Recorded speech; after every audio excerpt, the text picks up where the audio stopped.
చిత్రకవిత్వం, తెలుగు భాష నైపుణ్యం అనే అంశంపై శ్రీ లోకనాథం గారు ధారావాహిక ప్రసంగం చేస్తున్నారు. వారికి స్వాగతం.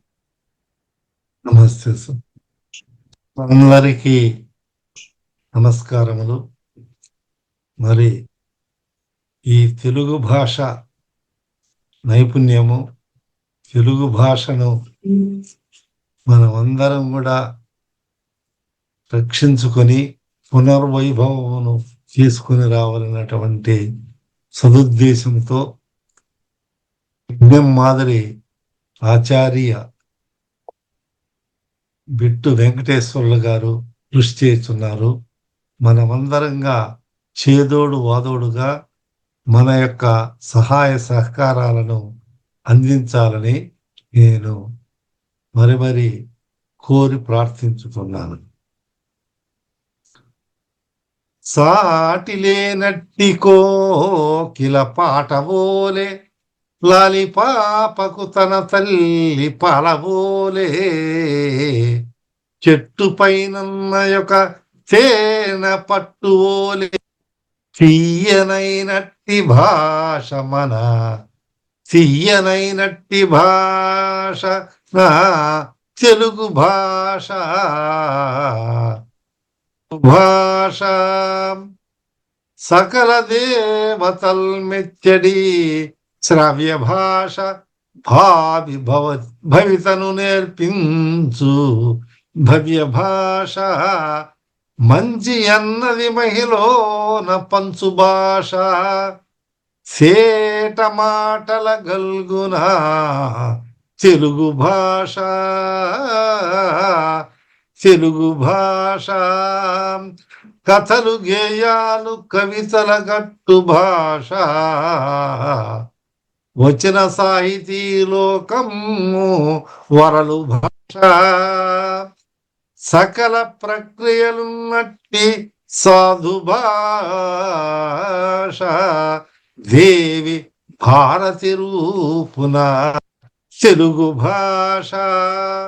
తెలుగు భాష యొక్క మాధుర్యాన్ని మనము వర్ణించాలంటే మరి కొన్ని అందులో ఉన్నటువంటి పద్యాలు భాగవతము, రామాయణము, భారతము ఇత్యాది గ్రంథములన్నీ కూడా మనకు చదివితే దానిలో ఉన్నటువంటి మాధుర్యం తెలుస్తుంది. అంతేకాదు చిత్ర కవిత్వంలో ఉన్నటువంటి విషయాలన్నీ కూడా మనము తెలుసుకోవచ్చు. తేనెలూరు నోట తేట తెలుగు భాష, తేనెలు ఊరుతా ఉంటాయంట.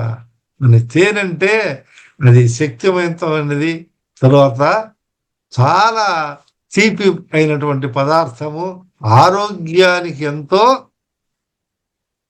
ఎంతో మంచి ఔషధ గుణాలు కలిగినటువంటి పదార్థం తేనె. ఆ విధంగా తేనెలూరు నోట తెలుగు భాష, తెలుగు మాటలాడ తెగులు వలదు, పూల వాసనల్ వెదజల్లు పుడమియందు పలుకులెల్లయు వినసం పలుకులెల్లయు వసుధ. ఈ వసుధలో ఈ పలుకులంతా వింటాడు చాలా సొంపుగా ఉంటుంది. పూల వాసన పరిమళాలంతా కూడా వెదజల్లుతూ ఉంటుంది. అటువంటి భాషను మాట్లాడకుండా ఎందుకు మీకు తెగులు? అంతేకాదు ఇటువంటి భాషలో ఎన్నో రకాలైనటువంటి చిత్ర విచిత్రమైనటువంటి ఈ భావాలంతా ఉన్నాయి. ఒక పద్యములో చిత్ర కవిత్వంతో విరాజిల్లుతున్నది. కొన్ని రకాలైనటువంటి బంధములు కూడా మనము ఈ భాషలో మనము తెలుసుకొనవచ్చు. ఆ బంధ చిత్ర అయినటువంటి ఒక పద్యములో ఇంకో పద్యాన్ని చొప్పించి వ్రాయవచ్చు అని మనము నిన్న క్రితం తెలుసుకొని ఉన్నాం. అంటే ఒక చంపకమాలలో ఒక కంద పద్యము మరి ఒక తేటగీతి పద్యాన్ని చొప్పించి వ్రాయవచ్చు.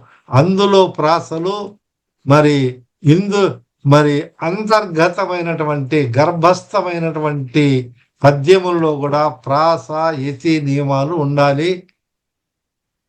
అదేవిధంగా ఆ మూడుగా విభజించినప్పటికీ అర్థం కూడా ఎక్కడ భావ సమన్వయముకి భంగం వాటిల్లకుండా అర్థాన్ని చక్కగా సమగ్రంగా ఇచ్చే విధానంలో రూపొందించినటువంటి ప్రక్రియే ఈ చిత్ర కవిత్వములు, గర్భ కవిత్వము అని. ఈ గర్భ కవిత్వము, బంధ కవిత్వము, రకరకాల బంధాలు, వ్యోమ బంధము, ఏ నాగబంధము, తటాక బంధము, ఇట్లా వ్యోమకేశ బంధము, రథబంధము, ఇట్లా రకరకాలైనటువంటి బంధాలు ఈ ఎవరెవరికి ఇష్టం ఏది ఉంటుందో ఆ చిత్రంలో బంధాన్ని బంధించి, అక్షరాలను బంధించి బంధ రూపంలో పద్యాన్ని అల్లడము. ఆ పద్యంలో మనకు అక్షరాలు మామూలుగా చూస్తే అక్షరాలు కనిపిస్తాయి. దానిని ఒక బంధంలో చూపించినప్పుడు ఇది ఏ పుష్పబంధము ఏమిటి అని సూత్రే మణిగన ఏమంటారే ఆ దారంలో ఎట్లయితే మరి అన్ని మనులంతా అని కూర్చబడి ఉంటాయో ఈ బంధంలో కూడా ఈ అక్షరాలు ఆ విధంగా కూర్చబడి ఉంటాయి. మనము నిన్న ఈ చంపకమాల పద్యములో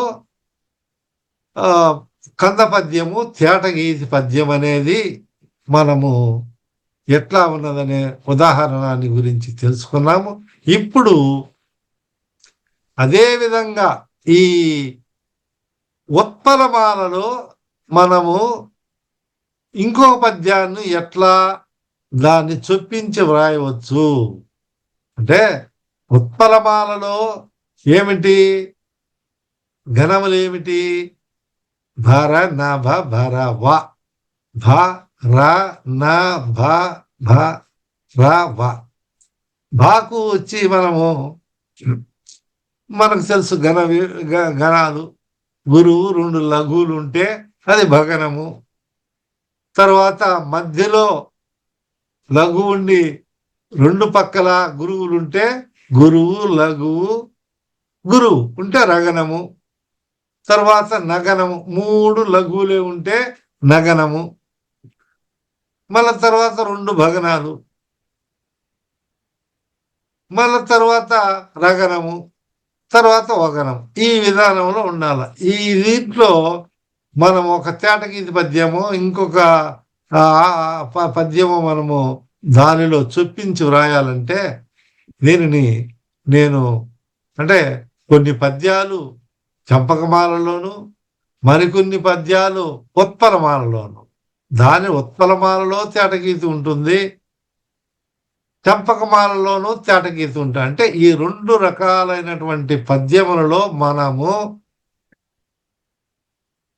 తేటగీతిని అంతర్గతముగా అదే లక్షణాలు, తేటగీతి లక్షణాలు, ప్రాస యతి అంతా చేకూర్చి మనము గర్భస్థంగా ఉత్పలమాలలో మనము ఇంకొక పద్యాన్ని మనము గర్భస్థం చేయడం. ఆ ఉత్పలమాల నుంచి ఈ తేటగీతిని పక్కన పెడితే, ఈ అక్షరాలను మనం పక్కన పెడితే తేటగీతి రావాలి. అది లక్ష్యం. అది ఈ గర్భ కవిత్వం. అంటే ఒక గర్భంలో అప్పుడు గర్భవతి అనుకోండి, తల్లి కడుపులో బిడ్డ ఉంటే బిడ్డ ప్రసవించినప్పుడు తీస్తే ఏ విధంగా ఆ బిడ్డ ఉంటారో అట్లా ఈ పద్యములో ఈ గర్భస్థమై ఉన్నది కాబట్టి ఇది గర్భ కవిత్వము. అందుకని రామయ్య శతకము ఈ గర్భ కవిత్వంలో వ్రాయబడినది. దీనిలో కూడా బంధాలు ఉంటాయి. ఈ పద్యంలో కూడా మళ్ళా మనం బంధాలు అనేది చూపిస్తాం. అది ఇప్పుడు ప్రస్తుతానికి మనము ఈ గర్భ కవిత్వంలో ఉన్నటువంటి ఎట్లా రాయొచ్చు ఏమన్నది తెలుసుకుంటే మీరు కూడా ప్రయత్నం చేయొచ్చు. మొట్టమొదటి కొన్ని దోషాలు రావచ్చు. ప్రత్యాన అభ్యాసం కూసు విద్య అంటే ఏంది? మొనదేలు ఉంటాడు, అభ్యాసం చేస్తే నైపుణ్యం వస్తుంది. అది కూసు విద్య అంటే. అభ్యాసం మాటిగా చేస్తే సాధనమున పనులు సమకూరు ధరలాన. మనం చెప్పుకున్నాం కదా, అభ్యాసం వైరాగ్యాభ్యాం నిరోధ అని. ఇట్లా ఈ అభ్యాసం మనం చేస్తా ఉంటే తప్పకుండా ఒకరోజు మనకు సిద్ధిస్తుంది. సరే, ఇప్పుడు ఉత్పలమాల. ఈ ఉత్పలమాలలో ఉన్నటువంటి పద్యం ఇది రామయ రామయ అని సంబోధన. అక్కడ తేటగీతులకు వచ్చేసరికి ఈ సంబోధన ఏంగా మారుతుందంటే రామ వినురవేమ అని ఎట్లా అంటామో ఇక్కడ రామ. అక్కడ సౌలభ్యం కోసము ఉత్పలమాలలో రామయ. అట్లా రామయ అన్నప్పుడు గణాలనే సరిపోతాయి అన్నమాట. పావన రామ పావన రామ నీ పదము పట్యద, పావన రామ నీ పదము పట్యదనెప్పుడు భాగ్యమంచు నిన్ భావములోననే తలచి పాడుచునుండెద తప్పకుండగా నీవె మనంబునన్ నిలువమా నిండుగా నామది నిశ్చలంబుగా కోవెల చుట్టగా ప్రబల కోర్కెలు తీరును భవ్యరామయ. అంటే మనము అర్థం చెప్పుకో, పావన రామ రామచంద్ర నీ పదమును బట్టి నీ పాదాలు నేను పట్టేదను, నీ పాదాలను నేను సేవిస్తాను, ఎల్లప్పుడూ నీ పాదాలు నేను సేవిస్తుంటాను. అదే నాకు భాగ్యం, అదే నాకు అదృష్టం, అదే నాకు ఈ సర్వ సంపదలు నీ పాదము పట్టి నీ పాద కమల సేవ అని చెప్పారు కదా భాగవతంలో. మరి నీ పాద కమల సేవయు నితాంతాపార భూతదయ్యను మాకు దయసేయగదే అని చెప్పారు కదా. ఆ విధంగా నీ పాదాలనే నేను పడతాను ఎప్పుడు కూడా. భావములోనని తలచి పాడుచునుండెద తప్పకుండగా. ఇది ఒక నియమంగా తప్పకుండా నేను ఈ భావంలో తెలిసి నిన్ను గురించి పాడుతూ ఉంటాను. నీవే మనమ్మునన్నిలుమ, నీవే నా మనసులో నిలవాలి, నిండుగా నిలవాలి. నీవే నా మది నిశ్చలంబుగా, నా మది నిశ్చలంగా లేకుండా, చాంచల్యము లేకుండా నిశ్చలంగా, అటు ఇటు కదలకుండా, చిత్త చాంచల్యం లేకుండా నా మనసు నీ మీద నిలువుండేటట్టు చెయ్యి. గోవెల చుట్టగా ప్రబల కోర్కెలు దూరను భవ్యరామయ. నీ గుడి చుట్టూ నేను నీ ప్రదక్షిణ చేస్తే, ప్రదక్షిణలు చేయగా నా గొప్ప గొప్ప కోరికలు కూడా తీరుతాయి రామయ్య అని. దీనిలో పదము పట్టెదనెప్పుడు భాగ్యమంచు, పదము అక్కడ ఉన్నటువంటి నగము, పదము పట్టెదనెప్పుడు భాగ్యమంచు. మొదటి పాదం వచ్చేసింది. ఈ పదం అంటే మొదటి పాదములోని ఉత్పలమాల మొదటి పాదములోని నగనా నుంచి తీసుకుంటే, నగనము ప్రారంభించినప్పుడు తీసుకొని ఆ వగనములో ఆఖరిలో ఉన్నటువంటి గురువును వదిలిపెట్టి, అంటే అక్కడ ఉన్నటువంటి లఘువును తీసుకోవాలి, గురువును వదిలిపెట్టి ఈ మధ్యలో ఉన్నటువంటి అన్ని అక్షరాలను మనము తూచా తప్పకుండా తీసుకోవాలి. అంటే ఇక్కడ పావన రామ నీ పదము పట్టెదనెప్పుడు భాగ్యమంచు నిన్, ఆ నిన్ అనేది గురువు. ఇక్కడేమో భాగ్యమంచు, భాగ్యమంచు, చు అనేది ఆ గురువు పోయింది, చు నిన్ను. ఈ భాగ్యమంచు అనేది రగనము. కాబట్టి భార నా భా భా రా, మళ్ళా ఒక లఘు తీసుకోవాలి. కాబట్టి ఇప్పుడు అట్లా తీసుకుంటే మనకు ఏమొచ్చింది ఇక్కడ? పట్టెద పదము, నగరం ఏముంది? పదము. పదం అంటే పాదము. పదము పట్టెదనెప్పుడు భాగ్యమంచు అంటే నీ పదము, నీ పాదము పదకమల సేవన అంట నీ పాదకమల అంటే పదమన్నా పాదమన్నా ఈ రెండు ఒకే అర్థము. కాబట్టి నీ పదము అనే దాంట్లో నీను వదిలేస్తాము, అంటే భగనము రగనము వదిలేస్తున్నాం. అంటే అక్కడనే ఉంటాయి ఆ పద్యంలో. ఈ నగనం నుంచి అక్షరాలు తీసుకుంటే పదము పట్టెదనెప్పుడు భాగ్యమంచు. ఇప్పుడు పదములో నగనం వచ్చింది, భా భా, ఇక్కడ భా ఇక్కడ భా అట్లే ఉన్నాయి. భాగ్యమంచు అనే కాడ భాగ్యమంచు అనే వగనములో ఉన్నటువంటి లఘువుని తీసుకున్నాము. చేటగీతిలో మొదటి పాదం వచ్చింది, అంటే పదము పట్టెదనెప్పుడు భాగ్యమంచు. ఈ పదము అనే పదములో మనకు ఏముంది? పా ఉంది. పదములో మొదటి అక్షరము పా ఉంది. ఈ పాకు మనకు ఎతి కావాలంటే ఆ రెండు భగనాలు అయిపోయిన తర్వాత మనము ఎతి వేసుకోవాలి. పా అనే అక్షరానికి ఎతులో ఏమేమి అక్షరాలు వస్తాయి అనేది తెలిసి ఉండాలి కవికి. దీనిలో ఏ ఏ అక్షరాలు వస్తాయి మనకు? పాకు పా రావచ్చు, పా రావచ్చు, లేకపోతే సంయుక్తాక్షరంలో ప్రజలు అంటామే అట్లా ప్రా రావచ్చు, భా రావచ్చు, భా రావచ్చు, మామూలుగా ఒత్తు లేనటువంటి బా రావచ్చు, అట్లనే వా రావచ్చు, వా కూడా రావచ్చు, వా రావచ్చు. సంయుక్తాక్షరాలలో రావచ్చు అంటే అవి ముందక్షరాలు గురువు కాకుండా వచ్చినటువంటి అక్షరాలు ఏవైనా వేసుకోవచ్చు. కాబట్టి పదము పట్టెదనెప్పుడు భాగ్యమంచు. ఈ భాగ్యమంచు అనే దాంట్లో మొదటి అక్షరం ఏమైంది? భా అయింది, భాగ్యం. కాబట్టి ఇక్కడ పదములో ఉన్నటువంటి పాకు మొదటి అక్షరానికి, ఇక్కడ భాగ్యమంచు అనే దాంట్లో ఉన్నటువంటి మొదటి అక్షరానికి కుదిరింది కదా, అవునా? కుదిరింది. చూడండి, బాగా చూడండి. పదము ఆడ భా, ఈ రెండిటికి ఎతి సరిపోయింది.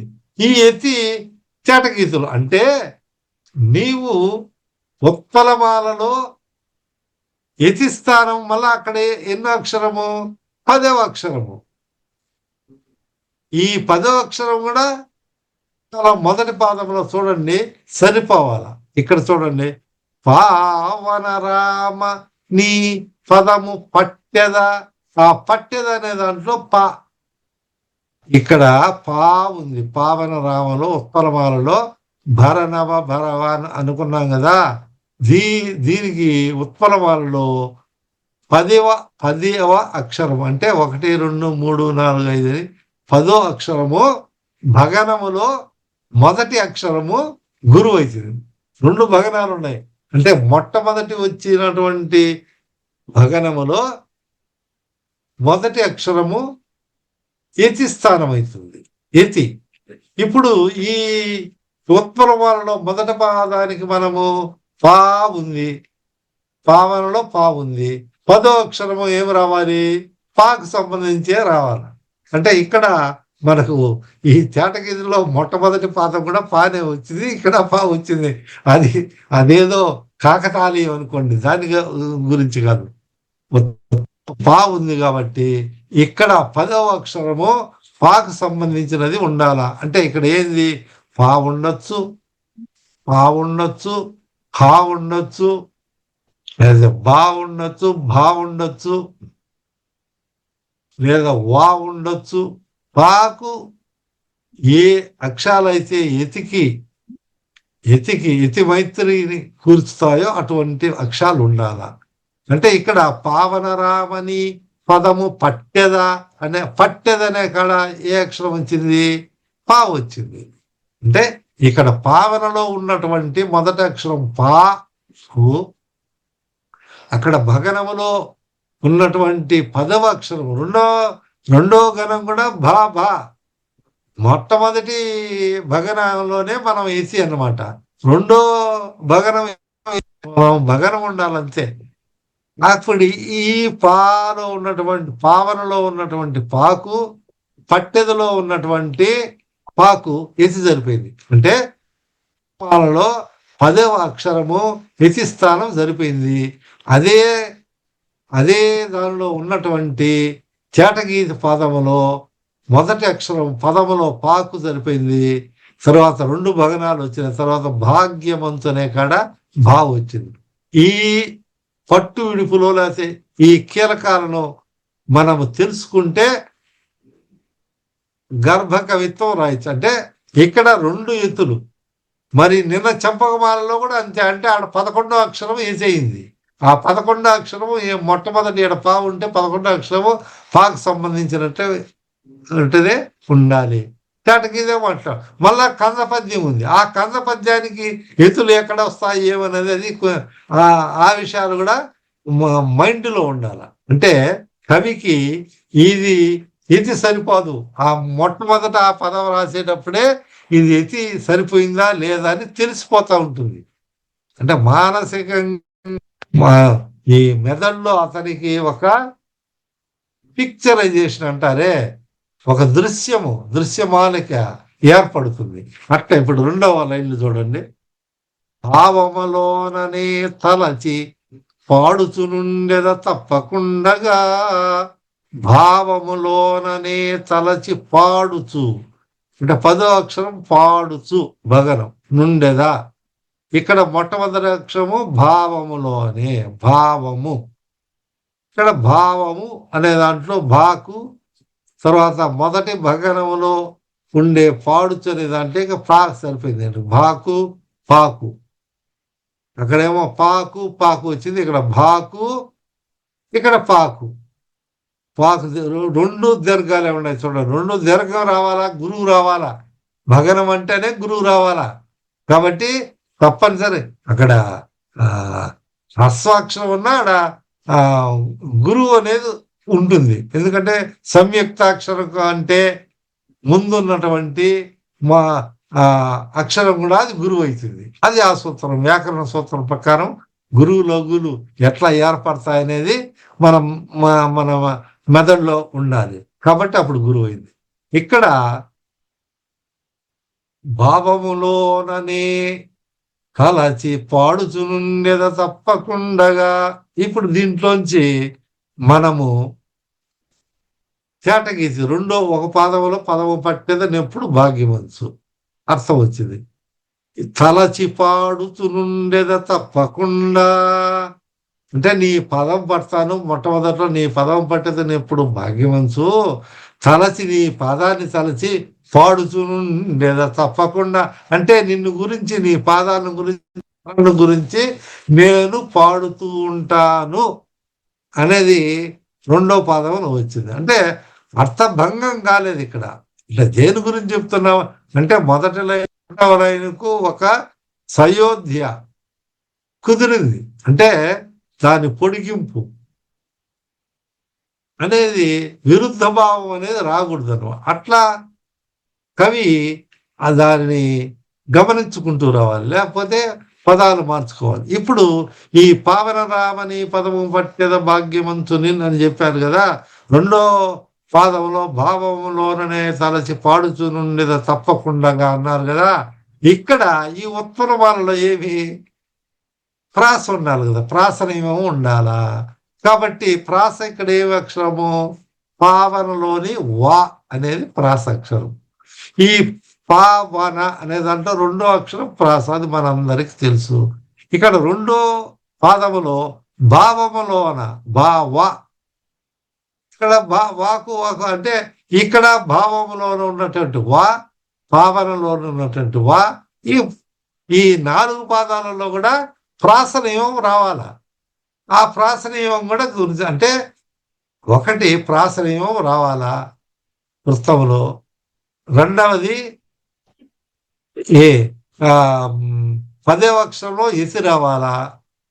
మళ్ళా తదుపరి దాంట్లో గర్భితంగా ఉన్నటువంటి చేటగీతులు అయితే మొదటి అక్షరంలో ఎతికి సరిపోయినటువంటి ఆఖరిలో 2 గణాల్లో ఉన్నటువంటి వాటికి గణం సరిపోవాలి. అంటే ఇక్కడ 4 రకాల నియమాలను పాటించాల. అంటే ఒక పాదం రాసేటప్పుడు మామూలుగా అయితే ఉత్పలమాలలో ఆ 10వ అక్షరం చూసుకుంటాడు, మన తర్వాత ఈ ప్రాస నియమాన్ని గమనించుకుంటాడు. అతను ఏ విధంగా అనేయచ్చు. కానీ ఈ గర్భస్థ చటగీతిలో ఉండేసరికి అది రగనం తర్వాత తప్పనిసరిగా నగనం వేయాలి. తదుపరి ఏ వచ్చే పదానికి ప్రాసని ఎత్తి వేసుకోవాలి. రెండో భగనం ఏదైనా వేసుకున్నా తదుపరి దాంట్లో మళ్ళా తేటగీతికి సంబంధించిన ఎత్తిపడాలి. ఈ సూత్రాలు, ఈ విషయాలు ఎప్పుడైతే గమనించుకుంటాడో అప్పుడు గర్భ కవిత్వం రాసేదానికి వీలుంటుంది. అంటే ఇప్పుడు చూడండి, నీవే మనంబునన్ నిలువ నిండుగా నామది నిశ్చలంబుగా నీవే అన్నాడు. అంటే ఇక్కడ వాకు వే వి ఏదైనా ప్రాసలో ఆ అక్షరానికి సంబంధించి ఉండవచ్చు, సరిపోయింది. నీవే వనమ్మునన్ నిలువ, నిండుగా అనే దాంట్లో నిండుగా అనే దాంట్లో పూర్వాలలో నీవే అనే దాంట్లో నీకు, నిండుగా అనే దాంట్లో అనే దానికి ఏసి సరిపోయింది ఉత్పలమాల్లో. మరి దీని నుంచి మనం ఈ మధ్యలో ఉండే నిలువ నిండుగా నామది నిశ్చలంబు అనేది తీసి ఇక్కడ పెడితే చేటగీసి పాదం 3వ పాదం వచ్చింది. అదే విధంగా కోవెల చుట్టగా ప్రబల కోర్కెలు దూరిన భవ్యరామయ్య, ఈ దీనిలో ప్రబల కోర్కెలు తీరును భవ్యరామ అంటే ఇక్కడ కూడా ప్రబల అనే దాంట్లో ప్రా వచ్చింది, బాగు ఇక్కడ నిలువ అనే దాంట్లో నీ ఉంది మొదటి అక్షరము, ఎత్తులో ఏమొచ్చింది యతి స్థానము నిశ్చలంబు, నీకు సరిపోయింది నిశ్చలంబు అనే ఇక్కడ. అలాగే ఇక్కడ నీవే మనమ్మ నిండుగా నామది అని అక్కడ నిండుగా అనే దాంట్లో ఏతి. అట్లా ఈ అన్నిట్లో కూడా ఇది సరిపోతుందా లేదని మనం చూసుకోవాలి. అలా చూసుకున్నప్పుడు మనం రాయవచ్చు. కాబట్టి మొట్టమొదటి పద్యములో కొన్ని విషయాలు తెలుసుకోవచ్చు. చేస్తే అభ్యాసం చేస్తే తప్పకుండా వస్తుంది. మీరు కూడా అటువంటి నైపుణ్యాన్ని సాధించాలని నేను కోరుకుంటూ స్వస్తి. తెలుగులో చిత్రకవిత్వం గురించి విపులంగా చర్చించిన శ్రీ లోకనాథం గారికి ధన్యవాదాలు. ధన్యవాదాలు సార్. నమస్తే.